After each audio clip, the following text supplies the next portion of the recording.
اعوذ باللہ من الشیطان الرجیم بسم اللہ الرحمن الرحیم رب اشرح لی صدری ویسر لی امری واحلل عقدۃ من لسانی یفقہوا قولی۔ السلام علیکم ناظرین، میں ہوں آپ کا ہوسٹ راجہ امتیاز اور آپ دیکھ رہے ہیں میرا YouTube channel think big. Teachers training کے حوالے سے یہ دوسرا پروگرام۔ پچھلے پروگرام میں ہم نے قرآنی آیات کے حوالے سے احادیث کی روشنی میں اور صحابہ کرام کے اقوال کی روشنی میں اس مقدس پیشے کی اہمیت پہ روشنی ڈالی تھی۔ اسی سلسلے میں آج میں تھوڑی سی بات اور کروں گا۔ یہاں میں حوالہ دوں گا اشفاق احمد کے اس مشہور واقعے کا جو انہوں نے اپنی کتاب زاویہ میں لکھا ہے، جس میں وہ ذکر کیا تھا کہ روم میں جب وہ پڑھاتے تھے یونیورسٹی میں، تو کس طرح سے ان کی گاڑی کا اشارہ کاٹتے ہوئے چالان ہو گیا تھا، اور کس طرح سے ان کو مجسٹریٹ کی عدالت میں پیش ہونا پڑا، اور کس طرح سے ان کی وہاں پہ عزت و تکریم کی گئی کہ مجسٹریٹ نے ان سے باقاعدہ طور پہ معافی مانگی کہ اگر ہمیں پتہ ہوتا کہ آپ استاد ہیں تو ہم آپ کو کبھی بھی آنا بلاتے۔ کھڑے ہو کے ان کا استقبال کیا، اور نہ صرف خود بلکہ سارے کورٹ کے لوگ جو موجود تھے ان سب کو یہ کہہ کر کھڑا کیا کہ ٹیچر ہمارے پاس کورٹ میں موجود ہے۔ وہ سارے اس کی تقریب میں کھڑے ہو گئے، اور مجسٹریٹ نے معذرتانہ انداز میں کہا کہ اگر آپ نے ہمیں پہلے بتایا ہوتا تو ہم آپ کو یہاں بلانے کی جسارت نہ کرتے، اور آپ نے اگر اس سارجنٹ کو بتا دیا ہوتا کہ آپ استاد ہیں تو وہ آپ کا چالان کرنے کی ہی جسارت نہ کرتا۔ تو اشفاق احمد کہتے ہیں کہ مجھے تب روم کی اور رومیوں کی ترقی کا راز کھلا کہ لوگ اتنی عزت جب استاد کی کریں گے تو ترقی تو پھر ان کا مقدر بنتی ہے۔ اب ہمارے ہاں معاملات کچھ مختلف ہیں، نہ استاد ویسے نہ عزت اس لیول کی۔ میں زیادہ نیگیٹو اسپیکٹ پہ بات نہیں کروں گا کہ اساتذہ کے ساتھ یہاں پہ کیا ہو رہا ہے اور کس وجہ سے ہو رہا ہے۔ وہ اساتذہ میں اتنی اہلیت، اتنی قابلیت اور ان کے اندر وہ صلاحیت ہی نہیں ہے کہ وہ اس لیول کی عزت لے سکیں۔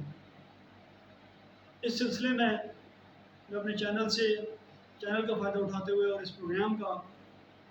فائدہ اٹھاتے ہوئے خاص طور پہ وزیر اعظم پاکستان جناب عمران خان صاحب سے، وفاقی وزیر تعلیم جناب شفقت محمود صاحب سے اور تمام ارباب اختیار سے یہ درخواست کروں گا کہ خدا را اساتذہ کی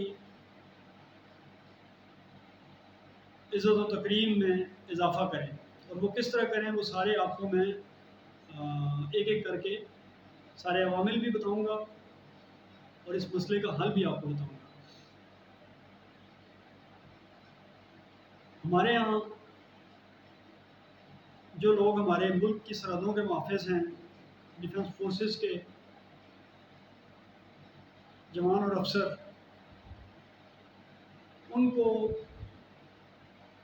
سلیکٹ کرتے ہوئے ہم کتنی احتیاط کا سامان کرتے ہیں، خاص طور پہ افسروں کو سلیکٹ کرتے ہوئے انٹر سروسز سلیکشن بورڈ کو انوالو کرتے ہیں، کتنی کڑی قسم کی ان کی سلیکشن ہوتی ہے، کتنی کسوٹیوں میں ان کو پرکھا جاتا ہے، پھر جا کے ان کو اس قابل سمجھا جاتا ہے کہ وہ اس ملک کی سرحدوں کے حفاظت میں مامور ہوں۔ تو یہ جو کام ہے، یہ جو پیشہ ہے، یہ بھی کوئی اتنا عام پیشہ نہیں ہے، اس کی بھی اہمیت اس سے کہیں زیادہ ہونی چاہیے۔ اس سلسلے میں اپنے ارباب اختیار سے اور جن لوگوں کو میں نے ابھی نام لیے ان سے درخواست کرتا ہوں کہ جس طرح Inter Services Selection Board soldiers کی سلیکشن اور آفسرز کی سلیکشن کرتا ہے، اسی طرح سے ایک ٹیچر سلیکشن بورڈ ہو جس کے ممبران میں senior educationist, master trainer, teachers trainers, دوسرے ماہرین تعلیم، ماہرین نفسیات اور اس طرح کے اور بہت سارے لوگ جن کی ضرورت پڑے ان کو آپ انوالو کریں، ان کا ایک بورڈ بنائیں جو ٹیچرز میں قائدانہ صلاحیتوں کو پرکھیں، ان کے نفسیاتی ٹیسٹ کنڈکٹ کریں، مینٹل ہیلتھ کے کچھ ٹیسٹ ان کے کنڈکٹ ہوں، فزیکل ہیلتھ کے بارے میں ان کی کچھ معیار پہ ان کو پورا اتارا جائے، ایپٹیچیوڈ ٹیسٹ لیے جائیں، پازیٹیوٹی کے کچھ ٹیسٹ ہوں، آئی کیو اینڈ ای کیو ان کا ٹیسٹ کیا جائے، اس میں ریٹن، وربل، ڈیمونسٹریٹو، انٹرویوز وغیرہ وغیرہ جو بھی عوامل آتے ہیں ان کو اس سسٹم کا حصہ بنایا جائے، ان سارے ٹیسٹوں سے ان کو گزارا جائے اور اس سخت کسوٹی پہ پرکھنے کے بعد ہم ان کو اس قابل سمجھیں کہ ان کو استاد بنایا جائے اور اس کو ان کو سلیکشن کے بعد پھر ایک کڑی ٹریننگ سے گزارا جائے، ایک کمپریسڈ اور اسٹرانگ قسم کی ان کی تربیت کی جائے اور پھر اس کے بعد ان کو ایک ٹیچنگ کا سرٹیفکیٹ ایشو کیا جائے، پھر ان کو اس کے بعد ایک ٹیگ ایشو کیا جائے جو وہ اپنی گاڑی پہ لگا سکیں، پھر اس کے بعد ان کو پھر وہ عزت و تکریم ان کو ملے جو آج ہم جرنیلوں کو دیتے ہیں، جو آج ہم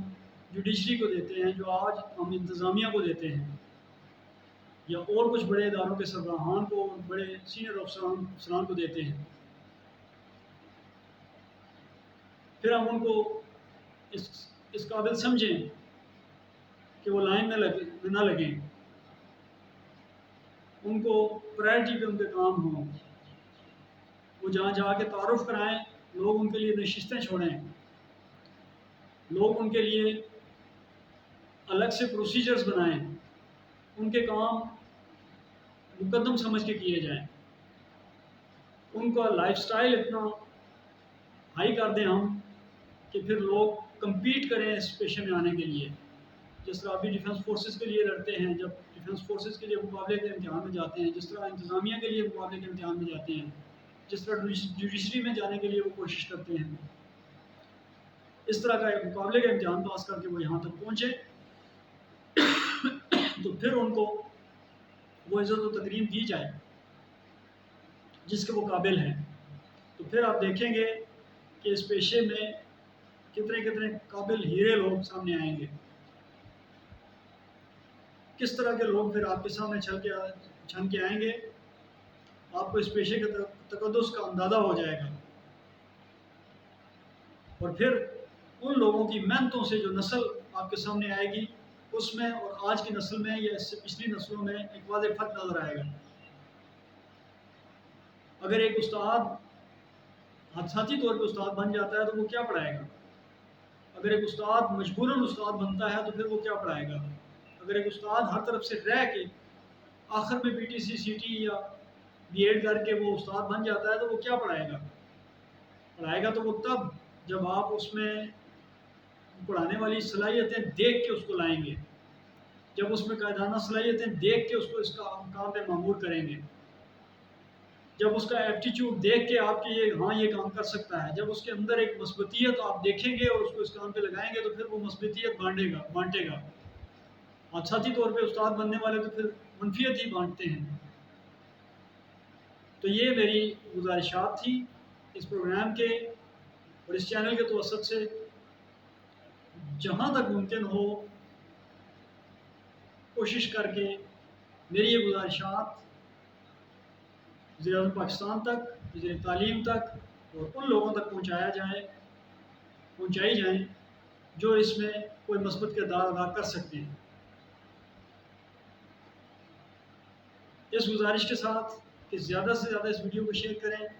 اس کو ایسے فورم پہ لے کے جائیں۔ اب ایک عام آدمی کی رسائی وزیر اعظم تک یا وزیر تعلیم تک تو نہیں ہو سکتی، لیکن اس ویڈیو کے توسط سے اگر کسی طرح سے یہ ویڈیو وہاں تک پہنچ جائے تو شاید اس پیشے کے حالات بدل جائیں، شاید اس پیشے میں کام کرنے والے لوگوں کے حالات بدل جائیں، شاید ہمارے آنے والی نسل کی تقدیر بدل جائے، شاید ہمارے آنے والی نسلوں میں بہت سارے قائدین پیدا ہو سکیں، شاید ہماری نسلوں میں آنے والی نسلوں میں بہت بڑے بڑے نامور لوگ پیدا ہو سکیں۔ میرا یہ درد دل جہاں تک ہو سکے اس کو کوشش کریں ارباب اختیار تک پہنچانے کی۔ اور آخر میں اشفاق احمد کی اس دعا کے ساتھ اختتام کرتا ہوں کہ اللہ پاک ہمیں آسانیاں عطا فرمائیں اور آسانیاں تقسیم کرنے کی توفیق عطا فرمائیں۔ وما علینا الا البلاغ المبین۔